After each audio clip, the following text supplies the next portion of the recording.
자, 오늘 우리에게 주실 하나님 말씀은 요한복음 2장 1절에서 12절 말씀입니다. 여러분 삶이 즐거우세요? 기쁘고 행복하십니까? 목사님 기쁘고 행복할 때도 있고요. 그렇지 않을 때도 많습니다. 그렇죠? 주일날 이렇게 교회에 나오는 게 즐겁습니까? 아니면 신앙생활 하는 게 즐겁습니까? 그것도요. 어떤 데 즐거울 때 있는 것 같고 없는 것 같기도 하고. 그렇죠. 근데 원래 기독교는 여러분 기독교를 표현하는 여러 가지 용어도 있어요. 근데 기독교가 본질적으로 기독교 어떤 종교냐? 생명의 종교라고 얘기를 합니다. 생명의 종교. 근데 그 생명이란 거에 담겨 있는 뜻이 뭐냐면은 풍요롭다, 풍성하다 그런 얘기예요. 그래서 이걸 다른 말로 잔치집이다. 그래서 기독교는 잔치집이다. 복음은 잔치집이다. 이 얘기는 다른 말로 말하면 뭐냐? 복음은 우리 인생으로 하여금 기쁨을 주고 자유를 주고 즐거움과 행복을 주게 하는 게 복음이다 그 얘기예요. 잔치집을 베풀어 주는 게 복음이라는 거예요. 그 신앙생활도 마찬가지예요. 신앙생활 자체도 우리에게 즐거움과 기쁨과 행복을 주는 게 신앙생활입니다. 그런데 우리는 일반적인 우리의 인생 삶도 그렇고 신앙생활도 그렇고 그렇지가 않아요. 특별히 신앙생활을 생각할 때 우리는 왠지 무거울 때가 많아요. 왜 그렇죠? 어떤 의미감에서 신앙생활 할 때 내가 예수를 믿게 됐어요. 그래서 처음에 예수 믿고 좋았는데 예수 믿고 신앙생활 하다 보니까 지켜야 될 것도 있고 신앙적인 의무도 있고 이것저것 하다 보니까 뭔가 무거워져요. 그래서 예수를 안 믿자니 교회를 안 나오자니 지옥 갈 것 같고 또 계속 신앙생활 하자니 참 무겁고 껄끄러워요. 들자니 무겁고 놓자니 깨지겠고 진퇴양난 엉거주춤 이런 자세로 신앙생활 하는 사람이 너무 많아요. 인생도 마찬가지예요. 인생도 예수 믿든 안 믿든 인생살이 자체가 어떤 때가 기쁨만 계속 있으면 인생은 막 즐겁고 행복한 것이다 인생 예찬을 할 텐데 우리 인생 자체가 늘 기쁘고 즐겁지가 않아요. 고통을 줄 때도 있고 슬픔과 애통과 우리와 무거운 짐에 눌려있을 때가 너무 많아요. 그러다 보니까 인생도 이게 그냥 계속 사는 것이 맞는 것인가 이런 생각까지 하고. 그런데 중요한 거는 우리 교회와 기독교는 본질적으로 생명과 영생과 풍성함과 모든 자유 이거를 주시기 위해서 예수님이 오셨고 우리는 그걸 당연히 누려야 된다. 그래서 저와 여러분의 얼굴들이 이렇게 만날 때마다 늘 얼굴에 평화스러운 참된 안식이 있는 기쁘고 즐거운 그런 얼굴이 정상적인 얼굴이에요. 근데 우리가 보면 안 그래요. 왜 그렇습니까?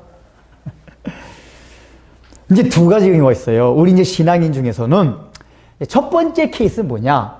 이 신앙생활을 덜렁덜렁 하는 사람, 잘 안 하고 아주 세속적으로, 교회는 아니지만 아주 세상같이 져서 사는 사람들. 이런 사람들은 세상같이 젖어 있기 때문에 그 세상이 추구하는 걸 자기 채워주지 못해요.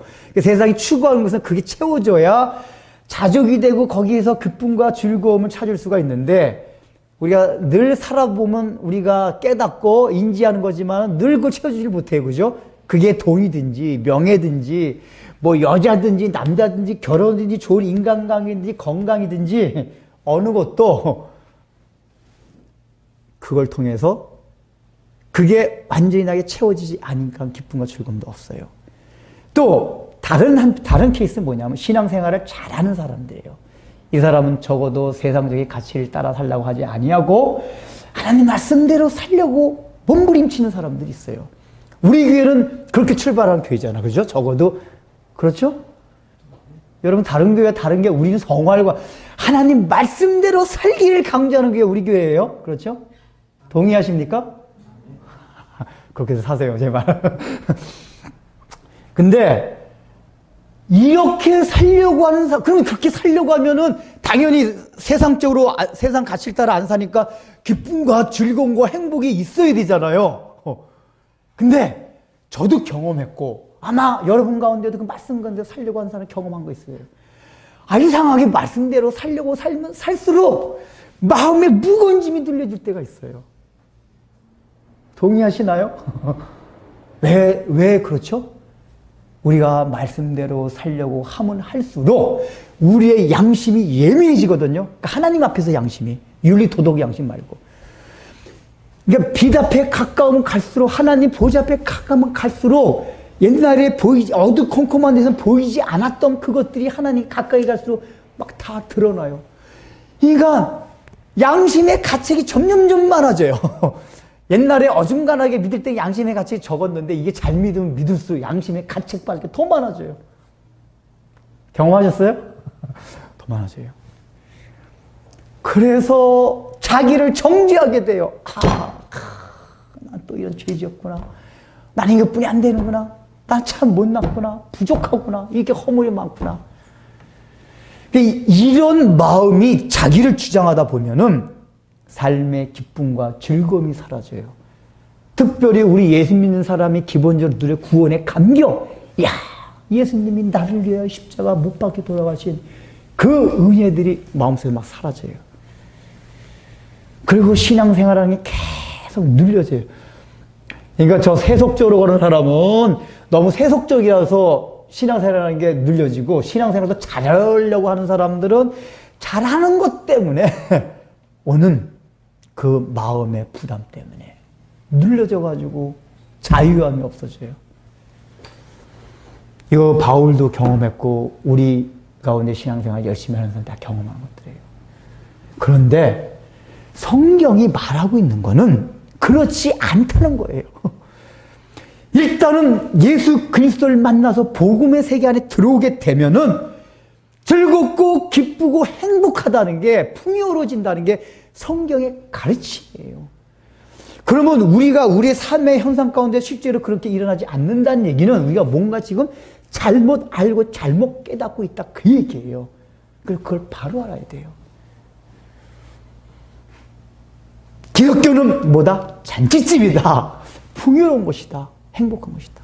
왜냐하면은 하나님이 원래 우리를 창조하실 때는 하나님 자체가 즐거운 분이에요. 행복하신 분이에요.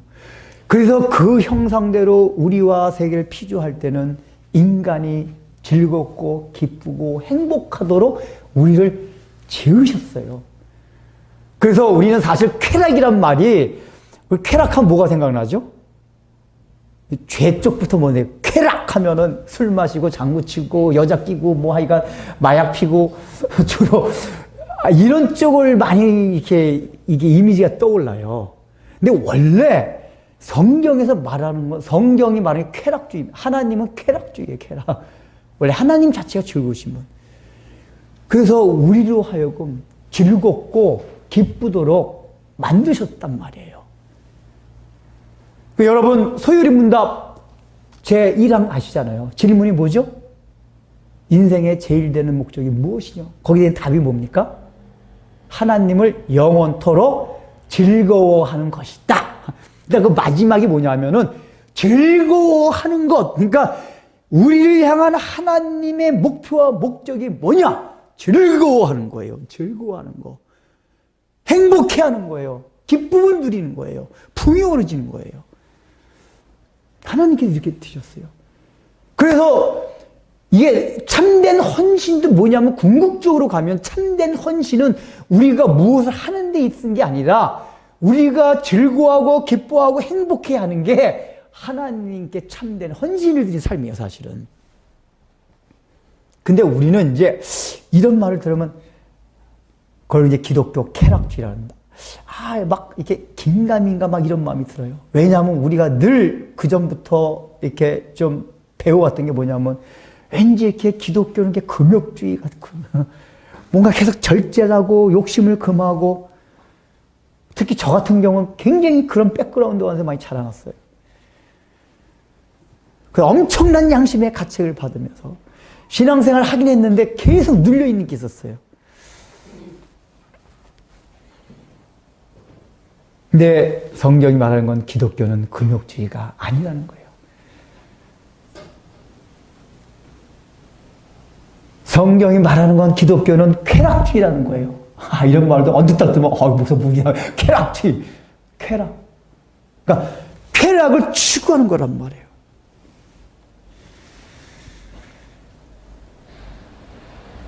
예수님이 이 땅에 오셨을 때 예수님의 행적을 보면은 마태복음에도 오늘 본문 들어가기 전에 세례 요한의 제자들이 와서 예수님한테 따져요. 당신이 보니까 괜히 메시아 같고 참 저기 한 것 같은데 의문이 있다. 우리가 세례 요한과 우리 자기들 세례 요한 제자들과 바리새인들은 금식도 하고 철야기도도 하고 여러 가지 금욕주의적인 그런 것들을 많이 행하고 있는데 왜 당신과 당신 제자들은 맨날 먹고 놀기만 하느냐. 그러니까 예수님이 주로 잔치집을만 다니셨어요. 세리들과. 그 질문을 해. 그러니까 세례 요한의 제자들이 예수님께 그 질문을 했다는 얘기는 예수님이 공생애를 시작하면서 평상시에 이 행적 가운데 그게 굉장히 많았다는 얘기예요. 잔치 집단에서 먹고 놀고 하는 것들이. 왜냐하면 그 당시에 유대인들도 적어도 하나님을 잘 경외하는 삶이라는 거는 뭔가 이 금욕주의적인 바리새파 사람이나 에세네파나 세례 요한과 그 다른 자들 같이 그렇게 살아야 되는 것이 정말 하나님 앞에 바른 삶 같은데 맨날 먹고 마시고 한단 말이에요. 그리고 오늘 읽은 본문을 보면은 이게 예수님이 공생애를 시작하면서 가장 첫 번째 하신 기적이에요. 기적. 근데 기적인데 이 기적이 어디에서 벌어졌습니까? 잔치집에서 일어났어요. 잔치집. 그리고 그 잔치집이 어떤 잔치집입니까? 혼인잔치집이에요. 혼인잔치집. 그러니까 그리고 이 잔치집의 내용이 뭐죠? 잔치집에는 고대에서 늘 포도주가 있어야지 그 흥이 돋구어져서 잔치집의 가장 중요한 그 물건이 뭐냐면 포도주였대요. 근데 그 준비한 포도주가 막 흥을 즐기다 보니까 포도주가 떨어졌어요.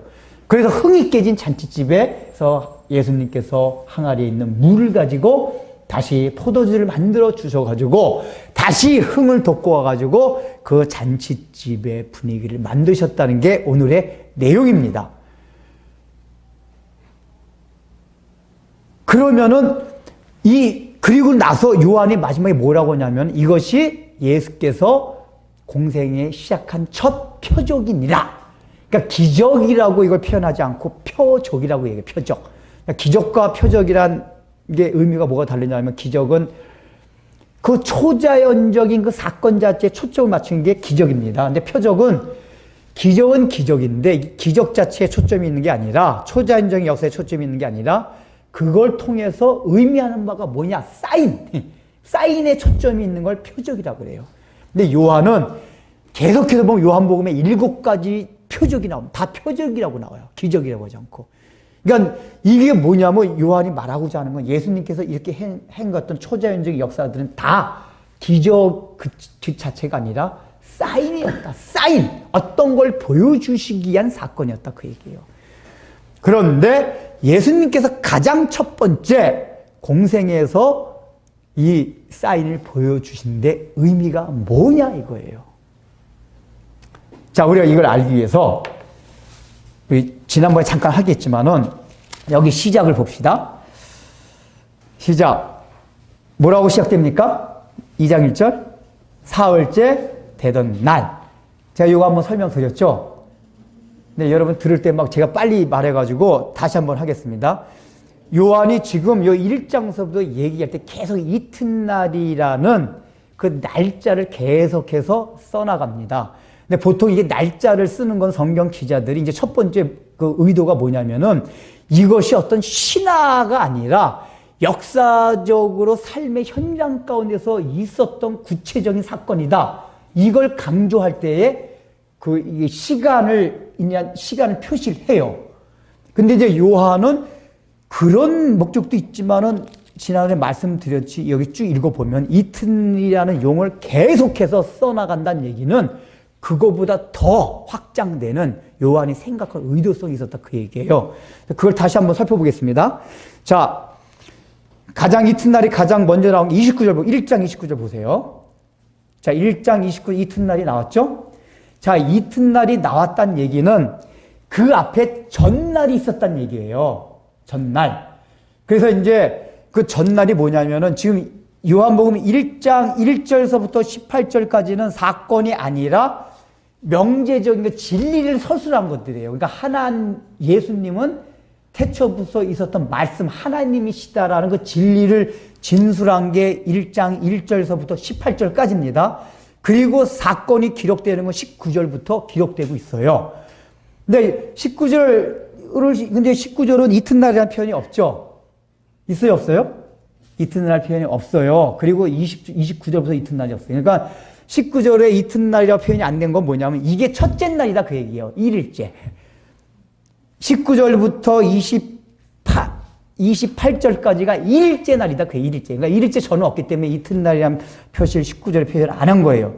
그리고 이제 29절 되는 게 그 다음 날 이튿날을 했다는 얘기 뭐냐면은 29절부터가 2일째 되는 날이다. 그 2일째. 29절부터 34절까지가 하루의 사건이 나오죠. 2일째 되는 날입니다. 자, 그 다음에 35절 보세요. 또 이튿날 나오죠. 그리고서 하루의 사건이 나옵니다. 요한의 두 제자. 이게 며칠째죠? 3일째. 그게 사건이 42절에 마치고 43절 보세요. 그것도 이튿날. 그러니까 이게 그리고서 나다네를 만난 사건 그거 사건이 나옵니다. 이게 며칠째입니까? 그러면은 4일째예요. 그리고 나서 오늘 2장 1절 사흘째 그로부터 사흘째 되던 날. 원래 원어상에 보면 그리고 1장과 연결해서 그 얘기예요. 그리고 사흘째 되던 날. 그러니까 1일부터 시작하면 이게 몇째 날입니까? 7일째 되는 날. 예수님께서 이 가나 혼인 기적의 사건을 베푸셨다. 그 얘기예요.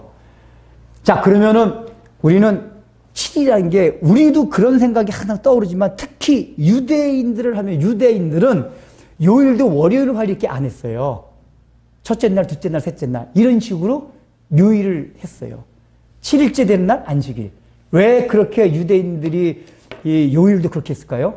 유대인들의 사고방식은 하나님이 천지를 창조하실 때 첫째 날부터 6일까지 창조하시고 마지막 날 7일째 쉬는 거, 이 천지 창조 일정이 그들의 모든 삶에 녹아내려져 가지고 이 시간 날짜 요일도 첫째 날, 둘째 날 이런 식으로 표현했단 말이에요. 그러니까 우리도 이거 7일째 딱 되는 날은 그게 떠오르잖아요. 천지 창조가 떠오르는데 유대인들은 더 했단 말이에요. 딱 하면 천지 창조. 그러니까 이게 성경의 이게 책에상 하나님이 태초에 천지를 창조하신 그 사건. 이게 탁 와닿는다 그 얘기예요. 자, 이 얘기는 뭐죠? 원래 7일째 된 날 뭐 했었죠? 안식하였더라. 근데 안식이라는 개념이 뭡니까?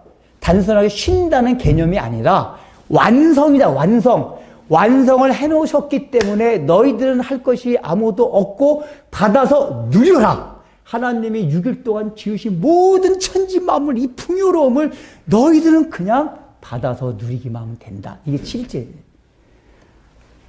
그러니까 창조의 모든 의미가 집약된 게 7일째 되는 날, 7일째. 하나님의 천지 창조의 목적이 있는 7일째 되는 날. 그런데 그 7일째 되는 날 예수님이 가나 혼인잔치를 했어요. 그럼 이게 뭡니까? 예수님께서는 바로 천지 창조하실 때 재창조 하시기 위하여 오셨고 그것을 나타내시기 위하여 오늘 이 가나에서 혼인 잔치의 기적을 지금 행하시고 계신다. 그 얘기잖아요. 그러면은 이 기적 사건 안에 뭐가 들어있습니까? 재창조 사역의 내용이 무엇인가가 여기에 들어있다 그 얘기예요. 우리는 일단은 이 본문 들어가기 재창조 사역이 뭔지 대강은 알아요. 재창조 사역이 뭡니까? 원래 하나님이 처음에 창조하셨을 때 에덴 동산에서 우리를 행복하게 만드셨는데 죄 때문에 타락돼서 그걸 잃어버렸어요. 신라원, 딱을 잃어버렸어요.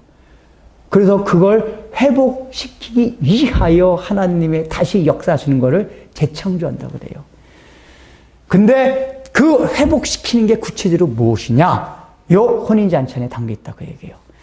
자, 그러면 자, 이 혼인잔치 안에 아까 처음에 말씀드렸죠? 여기가 장소가 뭐였죠? 잔치집이고 그 내용은 혼인이라는 하는 잔치집이었어요. 그러면은 이 재창조 사역 안에 두 가지 담겨있는 게 뭐냐?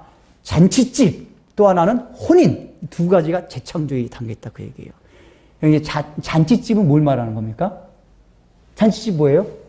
일단은 잔치집 가면은 아주 여유가 있어요. 그리고 풍요로워요. 부족함이 없어요. 그리고 잔치집에는 기쁨과 즐거움이 넘쳐요. 그러니까 평상시에 좀 이렇게 어렵게 살다가도 이제 잔치할 때는 그 어렵게 사는 거 다 잊어버리고 그 잔치할 때 그 풍요로움을 거기서 막 누려. 이 잔치만이라도 우리 옛날에 우리 조상들이 그랬잖아요. 다 어렵게 살 때 구정 이렇게 추석 때 명절 때 같은 고기 끓여도 끓여 먹으면서 그날 하루는 그냥 다 잊어버리고 2년 동안 살 때 그 어려움과 힘든 것들 다 잊어버리고 즐겁고 기쁜 마음으로 누렸단 말이에요. 이게 잔치의 가장 기본적인 의미예요. 이 얘기 뭐죠? 예수님께서 이 땅에 재창조하러 오셨는데 그 오신 게 왜 왔냐? 너희들에게 잔치와 잔치집 같은 기쁨과 즐거움과 행복과 여유와 풍요를 주시기 위해서 오셨다 그 얘기예요. 여러분 그거 믿으세요? 근데 여러분 삶을 왜 안 그러세요? 뭐가 문제가 있죠? 분명히 예수 그것 때문에 오셨대요. 예수를 믿는 자들 그렇게 돼 있다고 약속을 하셨어요. 이게 잔치집이에요. 두 번째 뭐냐? 혼인. 잔치집인데 돌잔치도 아니고 환갑잔치도 아니고 혼인잔치집. 혼인은 뭘 또 의미합니까? 잔치집의 의미도 있고 플러스 혼인이 있는 게 뭐죠? 혼인이란 건 특별히 이게 부부관계에 있어서도 신혼초 신랑 신부 막 달콤하게 연애하다가 막 결혼하는 그 신혼부부들 이 이미지가 이 혼인잔치 안에 담겨 있어요. 그러니까 혼인잔치는 건 특별히 뭐냐면은 거기서 와서 누리는 그 손님으로서의 그 기쁨과 즐거움도 있지만은 혼인이라는 거는 당사자인 신랑 신부가 누리는 기쁨. 근데 이 기쁨은 약간 결이 달라요. 어떻게 다릅니까? 신랑 신부가 누리는 거는 달콤한 그 달콤한 사랑에서 오는 기쁨. 여러분 다 연애해봤으니까 다 알죠? 연애할 때, 결혼 처음에 할 때 막 그거 있잖아요. 남자가 나한테 막 처음에 사랑을 고백을 하고 막 두근두근 떨려요. 결혼할 때. 그리고 이 신랑 신부의 기쁨이 뭐냐면 그냥 주위의 환경 상황 아무 상관이 없어요. 자기 둘만 있으면 너무 행복해요. 이게 신혼부부들의 기쁨이에요. 물론 요즘은 얘기 들어보면 신혼부부도 가자마자 싸우고 이혼하고 막 그런다 그래요. 참 저기지만은 원래는 신혼부부라는 거는 그런 주위의 상황과 환경에 상관없는 기쁨과 즐거움이 있는 게 신혼부부예요. 그러니까 이 혼인 잔치 다 플러스가 뭐냐면은 우리의 기쁨과 즐거움과 그 행복을 주시고자 왔는데 그게 어떤 행복이냐? 어떤 상황이나 환경에 상관없이 둘만 있어도 좋은 그 너무 달콤한 그리고 달콤하다는 게 뭘 말이죠? 신랑 신부의 특징이 뭐냐면 의무감으로 하지 않는 게 그 달콤한 사랑이죠. 연애할 때는 뭐를 의무로 안 합니다. 신혼 초에는. 이게 또 결혼해서 권태기가 맞아야지 뭐 의무감으로 하지 권태기가 아닐 때 신랑 신부 신혼 초 때는 뭐든지 즐거운 마음으로 해요. 즐거운 마음으로. 이 얘기가 뭐냐? 그 즐거움과 기쁨을 누리는 게 어떤 의무감에서 뭘 하는 데서 오는 게 아니라 즐겁고 자기가 자원하는 그 마음 가운데서 누릴 수 있는 기쁨과 즐거움이 복음이고 예수님과의 만남이고 예수님을 아는 것이다. 그 얘기예요.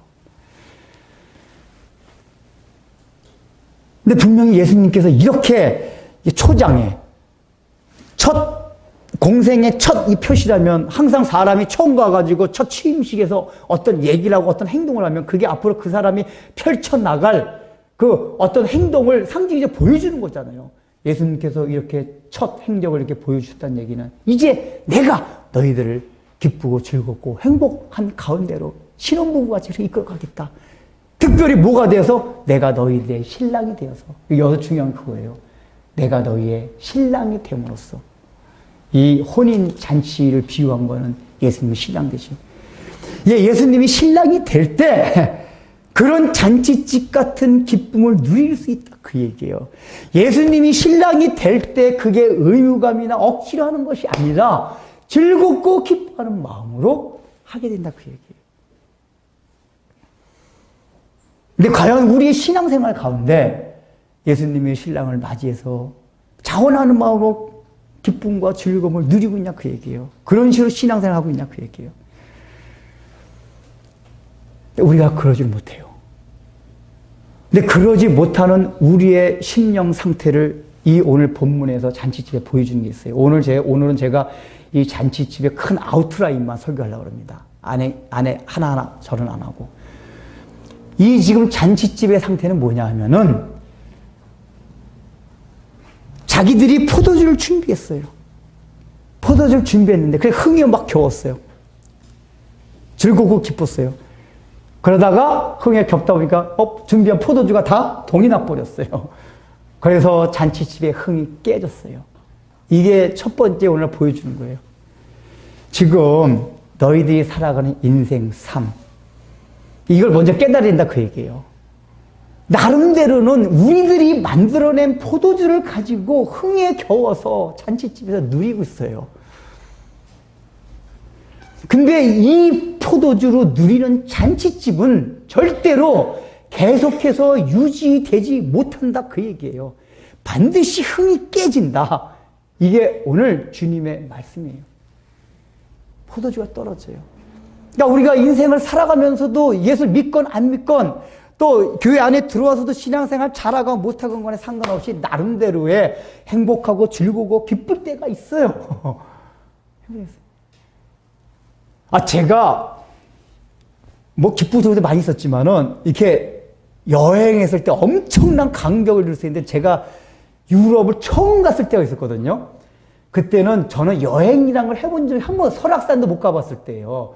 근데 이제 삼촌이 독일에 사셔가지고 어머니랑 이모님 그 환갑 때 야 잔치하지 말고 돈 보내줄게 이걸 보내드리라 했는데 그 돈으로 이렇게 경유해서 직항으로 돈값을 보내주는데 경유를 알아보니까 세 사람이 가도 남고도 막 남아가지고 제가 이제 그때 신대원 준비할 때 시간이 나가지고 뭐 알아봐가지고 이제 아는데 저는 여행이란 거 처음 해보는 거고 국내 여행도 안 해봤을 때니까 맨날 신앙생활만 하고 금욕집에 살다가 여행도 안 해봤어요. 그러다가 이제 금욕집에 잘못됐다는 거 이거 누려도 된다 해가지고 이제 하는데 여행을 안 해본 데다 비행기도 처음 타봐요. 그리고 저는 이렇게 지도에 대한 늘 관심이 많아가지고 맨날 지도 보면서 유럽이 어떻게 생겼을까 요 길로 따라가고 이 주위 환경이 어떻게 이런 거에 대한 궁금증이 무지하게 많거든요. 특히 독일을 굉장히 좋아하는 나라예요 제가. 독일. 아니 독일을 딱 비행기 딱 타고 이제 그 탈 때도 흥분되는데 이게 이제 상공에서 독일 프랑크푸르트 공항 이제 방송이 나오고 딱 밑에 보일 때 와 내가 예수 믿는 그 감격 그걸 본 걸 정도로 이야 막 이런 게 얼마나 넘치는지. 근데 그것도 이제 여행 몇 번 해보니까 별거예요. 그러니까 이게 뭐냐 문제가 딱 그거였어요. 근데 이제 그리고 나서 몇 번 가보니까 삼촌이 몇 번 가보니까 그런 감격 아무것도 없었어요. 근데 중요한 건 뭐냐면 안 가면 또 가고 싶어요. 근데 여행을 가본 사람이 간다 그러거든요. 안 가면 또 가고 싶어요. 그러니까 여행을 해본 사람이 갈증 나기만, 안 해본 사람은 갈증이 없어요. 근데 여행을 한 사람은 꼭 갈증이 나요. 유럽 여행 한 사람 꼭 유럽 여행 가고 싶어요.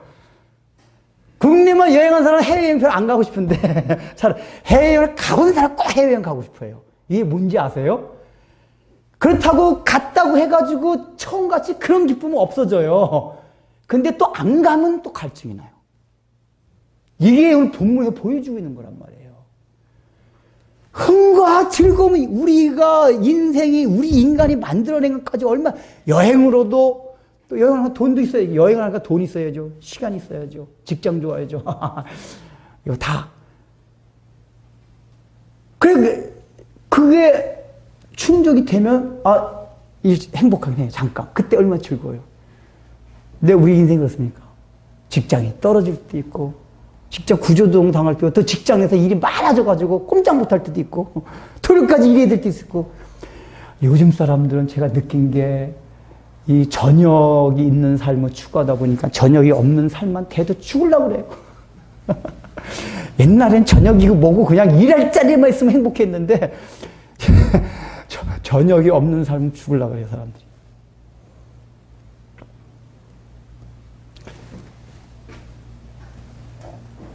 그때만 해도 포도주 조금만 마셔도 흥이 돋아가지고 즐거워 누렸는데 점점 이제 포도주 더 취해서 더 많이 마셔요. 더 많이 막. 웬만한 가지고 안 돼요. 그게 마시니까 포도주가 동이 나죠. 여러분 그런 식으로 자꾸만 이렇게 하잖아요. 나중에는 행복해 할 수 있어서 다 없어집니다. 돈을 추구해가지고 조금 많은 돈, 더 많은 돈, 더 좋은 집, 더 좋은 집, 더 좋은 차, 더 좋은 차. 그래서 얻을 때마다 잔치집 누려요. 포도주가 들어와서. 근데 점점 마시고 때는 나중에는 이제 마셔도 똑같아져요. 아예 그러다가 포도주가 이제 어떻게 그렇게 되니까 동이 나버려요. 동이 나. 그게 인생이라는 거예요. 여러분 거기다 동의하십니까? 여러분 인생 가운데서 그걸 누리지 않았어요? 지금 우리의 삶도 보세요. 내 건강 문제 뭐든 어떤 것 하나도 건강해서 잠깐 좋은 것 같은데 또 건강을 잃어버리니까 포도주가 또 불행해져요. 그러니까 우리 얼굴이 늘 우중충충한 거예요. 포도주가 떨어져요. 뻑하면 포도주가 떨어져요. 그러면 우리 주님께서 첫 번째 말씀이 그거예요. 그 인생을 좀 바라봐라 그래요.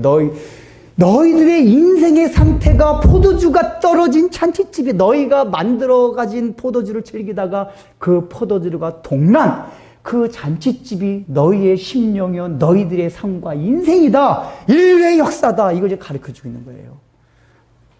그걸 생각해야 되잖아요. 그러면 뭔가 해결책을 정해야 되잖아요. 그래서 예수님이 그 떨어진 잔치집에서 물 가지고 거기 있던 물 가지고 포도주를 만들어줘요. 포도 만들어줘. 그래서 다시 흥을 돋습니다. 근데 여기 본문에 보면 뭐라고 나오냐면 그 연회장이라는 건 이제 그 잔치를 맡아 관리하는 사람이에요. 포도가 떨어져가 이 사람 얼마나 걱정됐겠어요. 근데 갑자기 어디서 하인들이 포도주를 들고 온 거예요. 예수님이 이제 항아리에 있는 물 가지고 이제 포도주 만들어줬잖아. 그 하인들 보고 연회장에 갖다 놓으라 하니까 이 하인들이 탁 가니까 연회장이 탁 맛을 보더니 이 포도주 맛이 기가 막히네. 우리가 처음에 먹었던 포도주보다 그러니까 내가 볼 때 연회장은 전체 이 잔치집을 관리해야 되니까 술을 안 마셨던 것 같아요. 자기는 이제 일하고 있는 거니까. 그러니까 딱 보니까 아까보다 더 맛있어요. 그래서 하인들한테 야, 이 옷 더 맛있냐? 그 신랑을 불러다가 왜냐하면 신랑이 주인이니까 이 사람아 자네는 어떻게 이 더 좋은 술을 먼저 안 내놓고 안 좋은 술을 먼저 내놓고 더 좋은 술을 나중에 내놓냐? 왜냐하면 상식적으로는 더 좋은 술을 먼저 내놓고 안 좋은 술을 나중에 냈는데요. 그러니까 더 좋은 술이라는 건 가치가 더 좋고 가격도 비쌀 거 아니에요. 그러니까 이제 이게 주인의 입장에서는 최대한 흥을 누리게 하되 절약을 하기 위한 차원에서 그렇게 했대요. 왜냐하면은 사람이 일단 술을 마셔서 취하게 되면은 이게 이렇게 감별 능력이 떨어진대요. 그러니까 나쁜 술을 마셔서라도 일단 막 취하고 나면 나중에는 그게 좋은 술인지 나쁜 술인지 잘 모른다 그 얘기예요. 그래서 나쁜 술부터 먼저 먹이고 나서 나중에 좋은 술을 아끼는 거예요. 거꾸로 말고.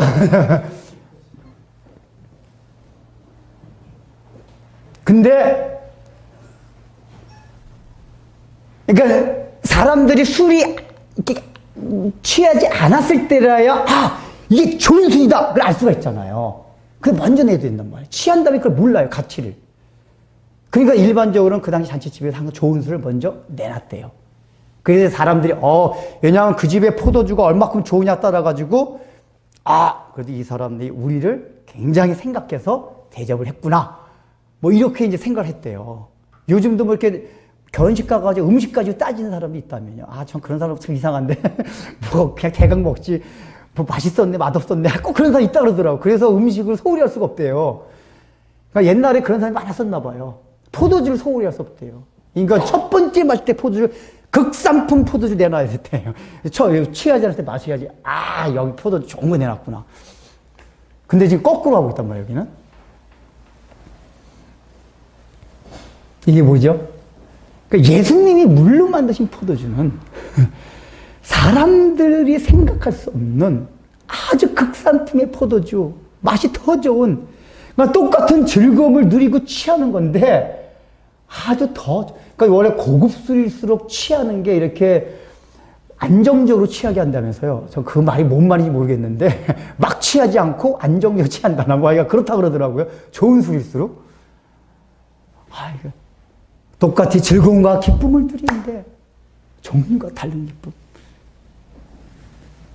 이걸 누리게 하는 게 예수님께서 물로 다시 만든 포도주다 그 얘기예요. 그래서 우리는 마음에 먼저 그거 할 때, 아, 하나님, 내가 예수를 믿음에도 불구하고 내 마음에 이렇게 근심과 걱정이 많습니까? 즐거움이 없습니까? 이 얘기는 둘 중에 하나예요.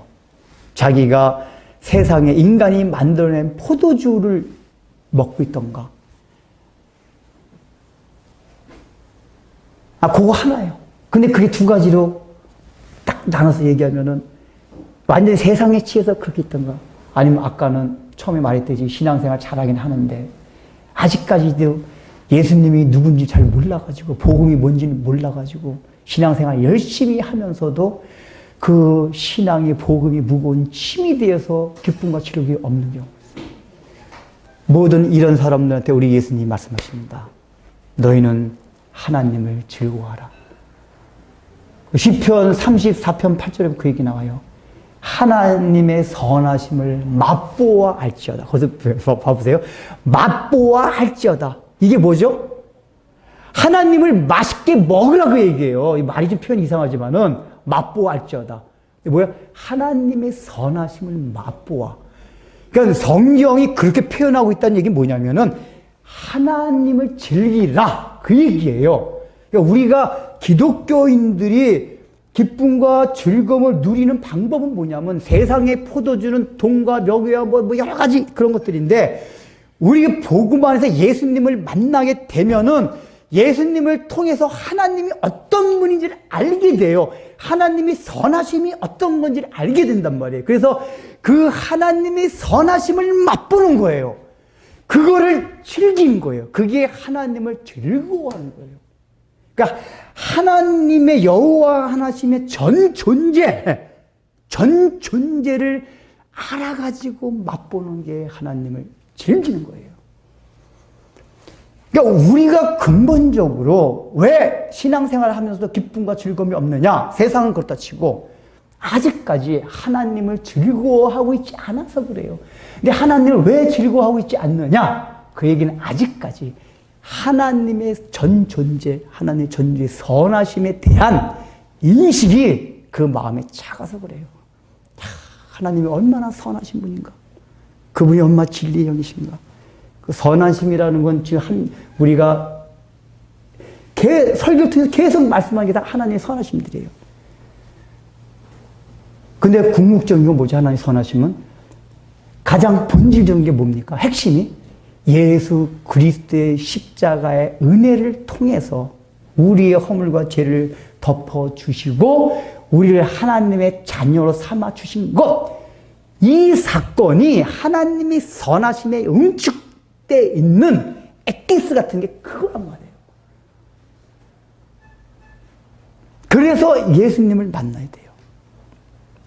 그리고 예수님을 만나게 되면 하나님의 선하심에 대해서 계속해서 지식이 생겨요. 알아가요. 근데 이걸 방해하는 요소들이 뭐냐? 우리의 육체가 가진 모든 것들이 그 하나님의 선하심을 알아가는 지식에 방해하는 요소로 작용해요. 첫 번째는 우리의 오감들이 오감들. 보고, 듣고, 냄새 맡고, 눈에 보이는 것, 하와가 처음 봤을 때 그잖아요. 뭐였죠? 갑자기 여러분들 해보세요. 먹음직도 하고 보암직도 하고 이게 다 감각으로 하는 감각. 눈으로 보니까 보암직해요.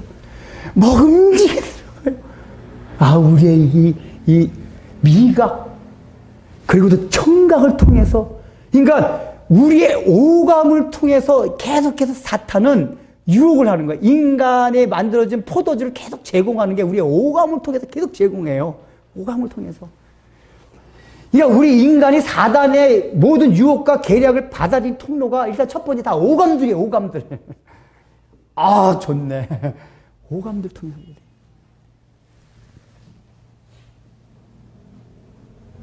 그래서 그 오감에 가리워져서 하나님의 선하심에 대한 인식들이 자꾸만 이렇게 가리워져요.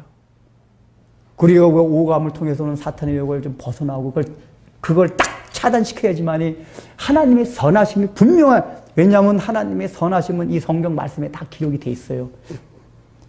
근데 이런 말씀을 보는데 늘 우리를 가리게 하는 게 오감을 통해서 사탄이 좀 유혹되는 거예요. 그리고 더 깊이 들어가면 인간의 육체 가운데 가장 중심에 있는 게 뭐예요? 머리에 머리, 두뇌, 생각. 네, 사단은 생각을 통해서도 계속해서 침투해요. 이게 제일 무서워요. 우리의 생각 가운데서 계속 하나님의 선하심을 알지 못하게, 이건 다른 말로 말하면 생각에서 사단이 우리를 유혹하고 계략을 꾸민다는 얘기는 생각에 침투해서 하나님을 왜곡시켜요. 선하신 하나님에 대해서 왜곡된 하나님의 관념을 갖게 해요. 이거 아주 무서워요. 그래서 자꾸만 생각을 통해서 사탄의 이 계략을 이렇게 자꾸만 이렇게 받아들이게 되면은 선하신 하나님을 알아가는 게 아니라 선하지 않는 하나님을 알아가게 돼요. 하나님을 알게 되는데. 그래서 우리는 오감서부터 시작해가지고 가장 안에 있는 이 생각, 우리의 가슴, 여기까지, 우리 감정들, 거기까지 다 사단의 계략에 빠지지 않도록 각성하고 기도하고 껴있어야 돼요. 그러니까 이건 금욕추위 차원이 아니라 늘 사단이 그걸 통해서 유혹해 온다. 우리가 늘 그걸 인지하고 경각심을 가지라 그 얘기입니다. 그렇게 해야지 하나님의 선하심에 대한 인식이 날 지배해요. 그럼 그때부터 오늘 그냥 하나님을 즐거워해요. 그 하나님을 즐거워하는 게 예수님께서 새로 만들어준 포도주예요. 이거는 변함이 없어요. 신혼부부가 변하면, 신혼부부는 어떤 상황 속에서도 둘이 달콤해. 어떤 오히려 없는 게 다 나요. 근데 우리는 환경과 상황에 늘 흔들리잖아요. 내 하나님의 선하심을 알게 되면 거기에는 예수님이 나의 신랑이라는 게 중요한 게 이렇게 탁 들어있어요. 예수님이 나의 신랑. 그래서 미래를 즐기고 달콤해요. 예수님이 나의 너무 신랑이기 때문에 하나님의 예수님의 말씀을 지키는 것도 의무감으로 하는 것이 아니라 즐거움으로 해요. 즐거움을 하다가 내가 또 실수해서 또 넘어지고 안 지킬 수도 있어요. 그럼 뭐 그것 때문에 정지하지도 않아요. 제 자신이 그걸 많이 경험했어요. 어떤 죄를 범해요. 죄를 범하게 되면 그때 내가 나를 정지한 게 아니라 뭘 깨달아. 너 정체 알았지. 제가 그전엔 내 나름대로 하나님 말씀 잘 산다고 생각했어요. 그런데 제가 어떤 죄를 범하고 넘어졌을 때는 나란 존재가 이것뿐이 안 되는구나. 왜 저는 하나님의 선하심을 알았기 때문에 그래요. 그것 때문에 나를 정지하지 않았어요. 그리고 그것으로 인해서 오히려 주님 감사합니다. 내가 나의 범죄와 나의 연약함 때문에 주님의 십자가를 더 바라보게 됩니다. 그게 나를 정지하지 않으니까 내가 죄를 범했을 때여도 그게 무거운 짐으로 다가오는 게 아니에요. 허물이 있고 부족해서 넘어지긴 했지만은 아주 가벼워요. 왜요? 오히려 그것으로 인해서 주님의 사랑이 더 다가와요. 주님 감사해요. 그래서 더 날아갈 것 같은 마음으로. 이게 하나님의 선하심을 알아가는 거, 그 안에 있는 예수님 나의 신랑이라. 그러니까 신랑 신부가 그거란 말이에요. 신랑 신부는 의무감으로 하는 게 아니에요. 기쁘고 즐거운 마음으로 하는 거예요. 환경의 지배를 안 받는, 우리도 뭐냐면, 우리가 이제 신앙생활 하다 보면은 환경과 상황에 지배를 받는 게 뭐냐면은, 이제 이 환경에 의해서 막 그 마음 자체가 어두워지는 거 있지만은, 우리가 이제 교회 안에서도 그래요. 교회 안에서도 보면 우리가 얼마나 이게 연약한 이제 인성을 지났냐면은, 이제 우리 교인들 얘기하는 거 보면, 이게 교회에서 얘기하는 거 보면, 이 교회는 참 뜨거움이 없다, 차갑다, 이런 걸 말하는 기준들이 있어요. 근데 우리가 그런 거 기준으로 할 때는 저 사람의 심령 상태가 정말 하나님에 대하여 사랑이 없고 이런 걸 가지고 해야 되는데, 우리는 이제 보통 어떻게 하냐면 그 분위기 있죠, 분위기. 그러니까 제가 이제 어느 교회라고 말하지 않는데, 거기 엉터리 같은 교회가 있어요. 전혀 성령이 역사하지 않는 교회. 근데 사람 되게 많아요. 찬양할 때 뭐 엄청 뜨거워요. 근데 사람들이 뭐라고 평가하냐면, 야, 이 교회는 성령이 뜨겁게 역사한대요. 왜냐하면 일단 사람이 많으니까 찬양 소리가 커요. 거기다 악기가 다 동원되니까 얼마나 딱 앉아있으면 막 이걸 안 할 수가 없어요. 그리고 교회 사람들이 왔다 갔다 분주하게 뭔가 하면은 뜨거움이 있다. 이게 다 뭐죠? 우리의 기준이 어떤 그 감정, 바깥에 보이는 거가 기준에서 그래요. 원래 우리 기준으로 사는 건 뭐냐면, 이 사람 한 사람이 예수님과 신랑이 되어서 그 사랑을 나누고 있느냐, 나누지 못하고 있느냐, 이거 가지고 뜨거움 있느냐, 뭐 차감 있느냐, 모든 기준이 돼야 돼요. 근데 우리는 그런 것조차도 판단 기준이 그런 데 있단 말이에요. 근데 왜냐하면 주님과 사랑의 미래를 누리고 있는 사람은 사람이 많이 오고 적게 오고 주변이 뜨겁고 차갑고 이게 아무 상관이 없어요. 왜냐? 내가 주님과 지금 미래를 그 자체가 너무 달콤하기 때문에. 오히려 주변에 아무것도 없어서 좋아요. 왜요? 혼자. 너무.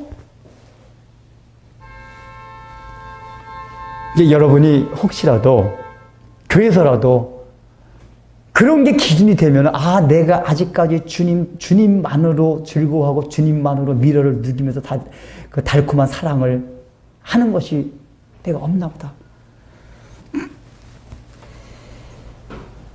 그러니까 여러분들 주님과 그 미래와 사랑을, 달콤한 것을 누리고 계십니까?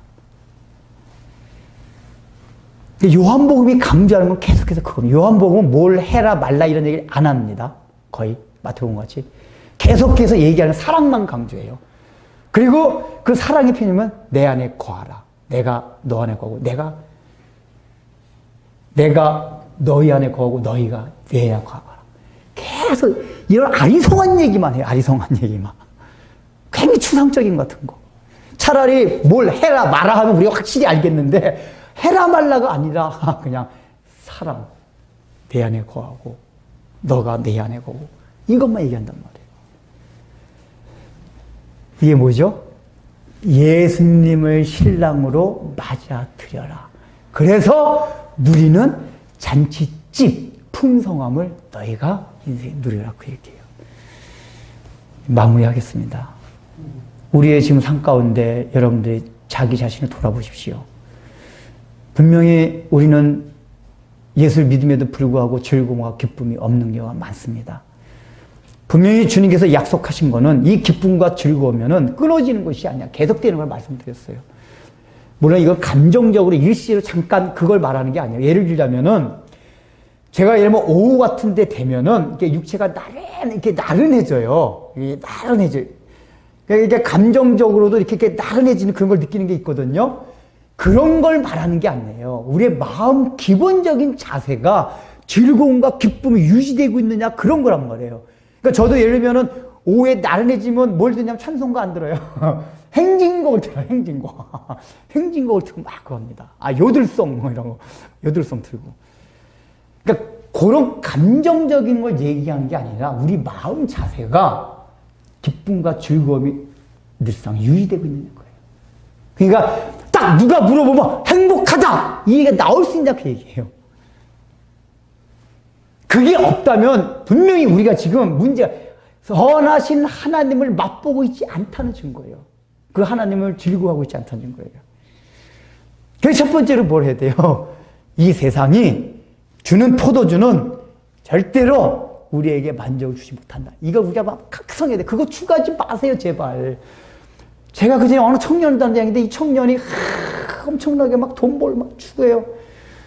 근데 내가 그랬어요. 너는 평상시 살아가는 삶 방식 보면은 로또 당첨됐다. 로또가 요새 뭐 10매도 그렇다면서 당첨돼도 그럼 너 그거 당첨된 좋은 집 몇 억짜리 그것도 너 사는 곳 보면 강남에서 살아야겠고 강남에서 살려면 7, 8억 집값도 나가고 좋은 차 상표도 나가고 땡! 로또 당첨됐을 때만 좋지 그거 5년도 안 갈 거다. 내가 너 1,000억은 벌어야 그나마 조금 10년은 유지될까? 그러면 생각을 해보라. 너 스스로 생각, 너 1,000억 벌 수 있어? 로또 당첨돼도 그게 안 되잖아. 그러면 사람이 지혜로운 사람은 내가 안 된다 싶으면 항복을 해야 될 거 아니에요. 내가 지금 돈으로 해가지고 승산이 없어요, 우리는. 우리 재벌집도 아니잖아요. 건강을 해서 승산이 없어요, 우리가. 여러분, 예수 안 믿는 사람이 얼마나 자기 건강 관리에 건강한 사람 많은지 아세요? 명예를 가지고도 좋은 인간, 뭐 예쁜 부인, 뭐 잘생긴 남자, 다 우리보다 훨씬 좋아요. 그러면 우린 그걸 가지고 승산이 공부? 승산이 있습니까? 그걸로 하려면 엄청난 탑으로 가야 돼요, 다. 그러면 우리가 미리 지혜로운 사람은, 내가 그건 잠깐 주는 기쁨일 뿐이지 승산이 없구나. 그러면 어느 쪽에 내가 올인을 해야 될 승산이 있느냐? 예수 그리스도에 올인하라 그 얘기예요. 괜히 어중간하게 자꾸만 문어다리가 찾지 마시고. 안 된다니까요, 그거. 왜 그렇게 얘기를 해도? 예수님께 올인하세요. 그래야지 여러분 얼굴에 항상 얼굴이 평화가 있어요. 기쁨이 있어요. 안 그러면 찌그러지게 돼요.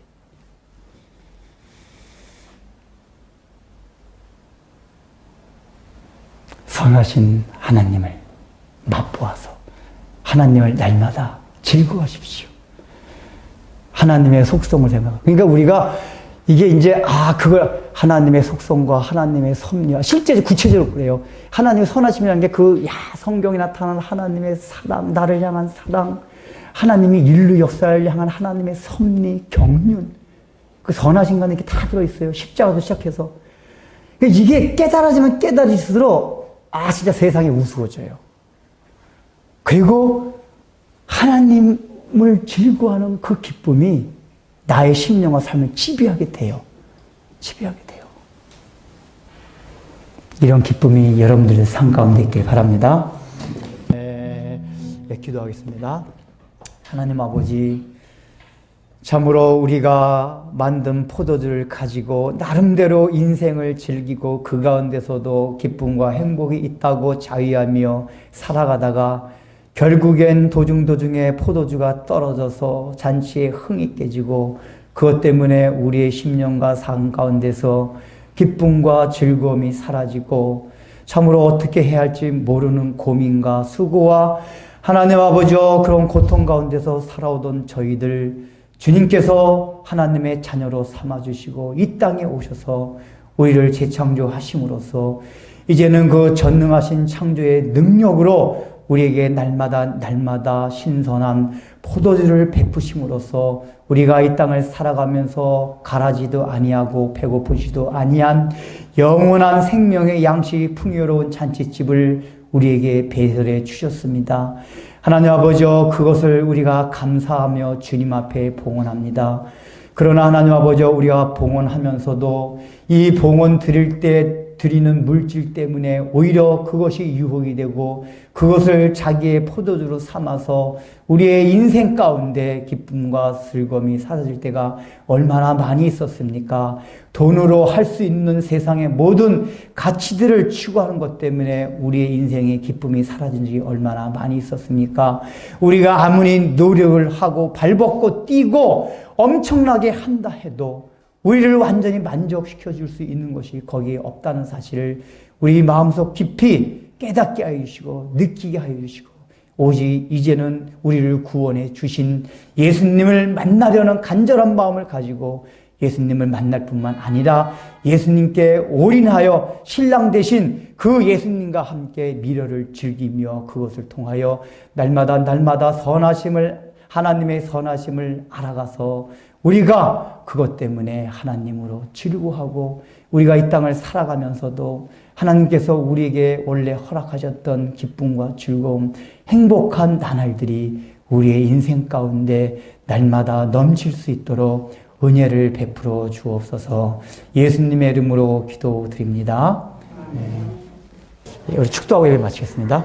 이제는 우리 구주 예수 그리스도의 무한하신 은혜와 하나님 아버지의 놀라우신 사랑과 성령님의 감동과 위로하심이 이 말씀을 듣고 나도 이제는 그 끊어질 동이날 포도주를 의지하는 것이 아니라 주님께서 이 땅에 오셔가지고 의를 베풀어 주신 새로운 포도주를 마심으로써 영원토록 하나님 아버지의 그 기쁨과 즐거움이 지속되기를 소망하는 우리 사랑하는 성도들 위해 삶 위에 이제부터 영원토록 함께 있을지어다.